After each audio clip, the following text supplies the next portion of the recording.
Hello everyone, I'm joined by Masaa from the BuboSprayCheck. We're here to talk about OWCS, the main event coming up at EMEA. But first, Masaa, I wanted to ask you about your return to Overwatch, because we see you come back for what felt like a swan song at the World Cup with Team Finland. And you do pretty well, to say the least. And then it looked like your final game of Overwatch was going to be beating South Korea. But then this sort of spurs on a continued return. You talk a bit about why you made the decision to come back for Finland and why you continue to come back after that. As a joke, I've been blaming Cloud. He just keeps pulling me back in. That man has like a something special. He just keeps pulling me back in. But speaking for real, I said that I keep playing games as long as I get paid well enough and I'm having fun. And I feel like when I was my last run in Vancouver, I really burnt out there. They paid decent, but the environment there was just really rough for your mental. It wasn't that we're in a slave labor camp or anything like that, but it was just really bad for your mental to keep losing all the time. So I think me recharging for a year and a half or a year, and then refinding the kindling the flame for competitive esports came from the World Cup. So I think after that it just kept I actually had fun this year playing in the World Cup, playing with the Finnish lads roster where it isn't more it isn't as cutthroat, would probably say the word. So yeah, that's probably started it again. So I'm here back at it again. And then you're with I guess a lot of new players as well, in terms of maybe obviously you played with some in Finland. How are you finding settling into, I guess, what in a lot of ways is quite a young team as well, a lot of young players with Vestler and Ghost certainly as well? Well, in esports age, we aren't young. We're a bunch of old men playing esports at this point, to be honest. We aren't 18-year-old Korean gamers who played the game 24 hours a day. But and I know a lot of the guys beforehand. I played with Kai. I haven't played in a team with Kev, but I played against him plenty of times. So it's a roster that has a little bit of the young talent mixed in with Ghost, and then we have the veteran blood with me, Cloudy. Wes could be even said veteran because he's been played in the league, and Kev, of course, Kai. So it's a bit of a mix. How did it end up that you were brought into this then? Was it really just there was the sort of cloudy core, I guess, if you want to call it that, and then at a certain point, Kev and Kai get tagged on as a hard DPS duo to say no to? Yeah, it started as Cloudy probably chefing it up in the kitchen, and he was just building the core with. I assume the core was probably him, Wes, and the Ghost that he was starting to build around, and pretty much the Team Finland roster, and start building from that. And they're hey Masaa, you wanna play? I'm pretty sure they asked Dola to come in. So I'm just well, we'll see what kind of offers we get, what's schedule looking like, because I have hobbies now. I have a job. You got a real life. Big significant other to spend time with, so I can't as hard commit as let's say 5 years ago. But I can still play a little bit. And then we got okay, hey, there was some roster mania stuff happening in EU. Especially with the supports, I'm not gonna say any names, but there might have been a little bit of snakening happening. So we get the Kai Kevster duo, oh my god, we have to get them right, because it's they're the best DPS duo out there. So we had to get them, and then the roster just came as it is. How has that dynamic worked? Because even though it's maybe a lot of people who sort of know each other, bringing Kai and Kevin, was it a pretty seamless transition in terms of just starting to play with them, or was there some initial, I guess, friction in terms of style of play? Oh yeah, 100%. There's always friction, because the Team Finland core, we're really rush-based team. We're always we have this 3-2-1 speed type of team, and Kev Kai they played a lot of in dive teams and stuff like that. So there's very different ideas of how to play the game and which comps to play and stuff like that. But that's why we have a what do you call it? A coach in our Ubersturmführer Gunba. Mitigating the both ideas and making the best of it to see, okay, these guys are right in that and these guys are right in that, and bridging the gap. How has it been working? Because obviously you've experienced quite a wide range of coaching of your time in the Overwatch League and even before, probably a good and bad along that way. How has it been working with Gunba and working with the team with him? I think it's a bit like I watched the podcast where like people flamed him. I don't think it's that bad. I feel like it's a bit of a shock for EU players especially because the Mm. coaches in EU and NA have more a little bit or like a dad style or they aren't like as strict. But if you work with like Korean coach and stuff like that, it's just like hard flame. There's no like softening the blow. It's just like straight to your face. So I feel like it comes as of a shock, but if you know how to like deal with it and think about it, it's not like personal. It's not that bad. Or maybe I have like a Stockholm syndrome at this point. But I feel like it's a little bit overblown. Yeah, I think, and maybe it's partly our fault on Uncoachable, but maybe Gunba does have this sort of dictator sort of image, I think, of the public. But I think those people actually work with Gunba as well. Also, seen that actually he's maybe not as ruthless as he maybe gets accredited to him. Yeah, like for example, like if people knew like what kind of coaching like Seita did back in the days, like that was a regime too. But it was like a regime where you go from tier 2 player to a tier 1 player. You kind of need that to a certain degree. And I feel like if you're type of a dad coach, in a sense, it really depends on the players how they take it. To be honest, like some people like might find it like frustrating. They like go down in a level, but a lot of people it just brings out the best in them. But there needs to be a balance, of course. You just can't just flame people 24/7. Expect like them to get better. And do you think then that's obviously because you look at maybe someone like Ghost coming into this roster and he's working with a very experienced coach, he's surrounded by loads of experienced players. This is the sort of environment where maybe Ghost can really, I guess, reach his full potential. Yeah, 100%. Like he has the like support group and like the players to work with it, coaches to work with it, that say the things that they are. They aren't trying to sugarcoat it. And I feel like that's probably the best environment you can make it out to like the absolute your top potential. And then when we look at you guys going through the qualification, it was actually pretty straightforward, all things considered, through the Swiss and through the group stage. And because of that, it meant you sort of got to skip the patch change into game 4 days later. So how have you guys been finding the new patch? And do you think it's maybe a buff or a nerf for your team? We're not like rush-based team, so it doesn't change like the whole game plan for us that much because the Mauga seems like really meta at the moment. So it doesn't change that much, but it still feels like there's so much things to people find because I swear to God, like every other day there's a new hero in the lobby and we're like, okay, how do we deal with this?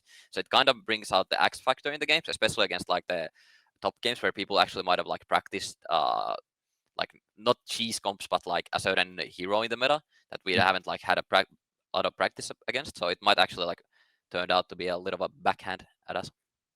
Is there a worry? Because when I was speaking to some of the other players, a lot of them are maybe looking at this patch and seeing that actually, with a lot of heroes like maybe Sim, Sombra, Reaper becoming more meta, now actually it could be a nerf to Kev because it takes him off of Tracer or off of Genji. Are you worried that you might lose, I guess? It's hard for Kev not to be the star player on any team he's on. Are you worried maybe your star player is then going to end up not being on a hero he can carry as hard on? Well, yeah, of course, like we want to keep Kev on Tracer, like that's his best hero. He can literally just 1v5 lobbies and we just like AFK. What's the Kev show at times? But he's really like a talented player too. Like he can play the other heroes too, and it just when Sims are meta, it becomes more like team based too. Like of course, if you have a player with the Sim gene, like they're gonna do a little bit more, but you can bridge the gap really easily with correct team play, with like good comms, strategy, stuff like that. So I'm not really that worried about like having Kev on other heroes. How do you feel in general? Because obviously you and the other teams that got out of groups in the sort of first try got to skip for games last weekend. But for a lot of teams, they had to play a match pretty quickly afterwards, sort of 4 days, new patch, a pretty significant change to the meta. How do you feel about the patch happening mid-tournament like this? I feel like it's fun for the watchers. As a pro player, like I'm really not that big of a fan of it because then it can kind of create situations where like your team loses unexpected. But I kind of guess that's kind of name of the game, that you have to be like a team that adapts fast. That's a part that makes you a good pro player, that you can adapt fastly. You aren't like stuck in your ways like, oh, this was meta like 2 months ago. We keep playing that. So fun for the watchers. Not that big of a fan, but like we just grind it out.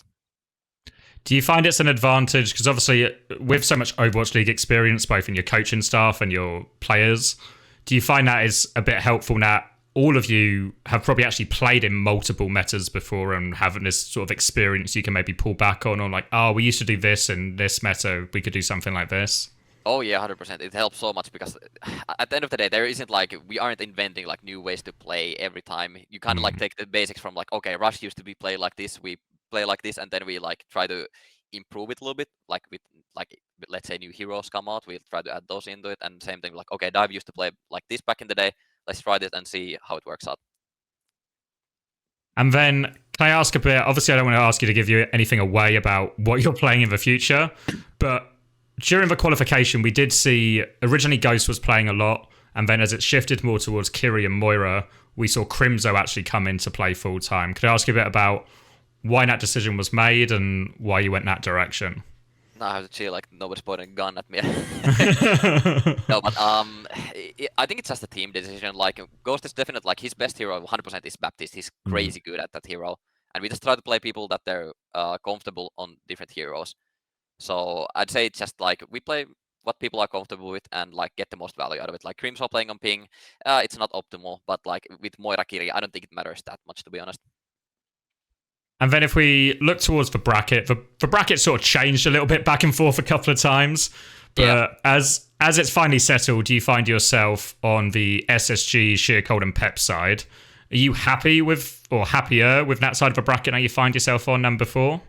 I think we had better bracket, like speaking before the change. But like we're fine, like no matter what. I think like the top 3 teams will be like us, Twisted, and SSG pretty much. So it'll be like a dogfight between all those 3, kind of like in World Cup where the top 3 teams, like literally anyone can take it, I feel like. So it will be really interesting to see like different types of metas and how they play out. And what are your expectations then as a team? Is like you expect to win and that's kind of the aim, and everything else will be, I guess, a bit of a disappointment? Yeah, play to win. Like we've been doing, like the scrims have been good, and we are really confident like in this meta that we can win. And who do you think out of the other teams is maybe, do you worry that maybe the patch has benefited some of the other teams? Like maybe you look at if say Korea is correct and it's Sim Sojourn everywhere, that maybe lines up quite nicely for Twisted Minds or... Yeah, I feel like for both of them, it could be like if Sim Soldier is like hard meta, for example, like Twisted has played it, and like London, for example, they played the Sim stuff for God knows how long. So like they have like the year of buff playing that shit already. But it's new meta, it kind of plays out differently. So I'm... I can like the top 3 will be like really good games no matter what. I feel like it won't be a 3-0 Overwatch for sure.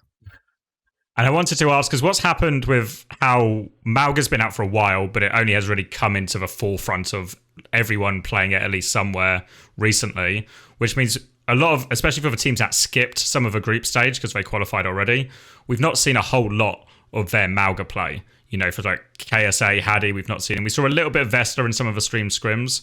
So I guess what I'm trying to get at is, what's the sort of internal Mauga power rankings, or how's Vest getting on with the new hero? God, that's so hard to say because it's not been long, yeah.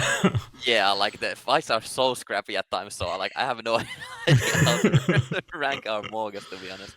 But I feel like all the top 3 Maugas are pretty much like, as you said, like KSA, Ves, and Hadi are like the top 3 in EU right now. But like to rank them all, like I have no idea, to be honest. It's very early on as well. Yeah, especially because like teams play different stuff too. Like for example, you play Reaper against like Soldier and Sim, like then your Mauga has to like run in. He can't do as much damage and stuff like that. So it's just so hard. And I think when I've spoken to other people, they've sort of really used the same top 3 now you're using in terms of yourselves, Twisted and SSG. Do you feel like, I guess Rock and EXO are probably the next up in the sort of tier below? Do you feel any of them have, what's their potential to maybe cause an upset or break into that top 3? I feel like now they have the best chance to make an upset because like the meta isn't like hard locked in. People are still like trying, like they could find like maybe Bastion is like super good or something. I don't know. So they could maybe like pull something like that out because I feel like in like straight up mirrors, the player quality, like no hate to them, like they're all good players, but the player quality just like doesn't match as hard. So they have to kind of like try something like crazy to like get an upset going. But they now have the perfect chance because the metas aren't like hard set. People don't know, like maybe there's a hidden good hero. Yeah, we often find there's always like, even when there's a meta, and there's often stages to the meta. So the meta will be like this for maybe a week or something, then someone will figure something out, and then suddenly there's a big shift or something. Like we saw that with a lot of the Doom comps, then into the Ram comps, and sort of back and forth as well. Yeah. And then if I had to ask you then, what's the team you're most scared of? Or most, maybe scared from, most you think will be the toughest challenge? I feel like it's TM. We just have a mental block against that team. I swear to God. If we just play our normal game, like we play in scrims, it should be like I don't want to say 3-0, but like we should be able to beat them like pretty easily. But like there's a mental block from World Cup. It's still there, so we just have to overcome that, and we'll be good.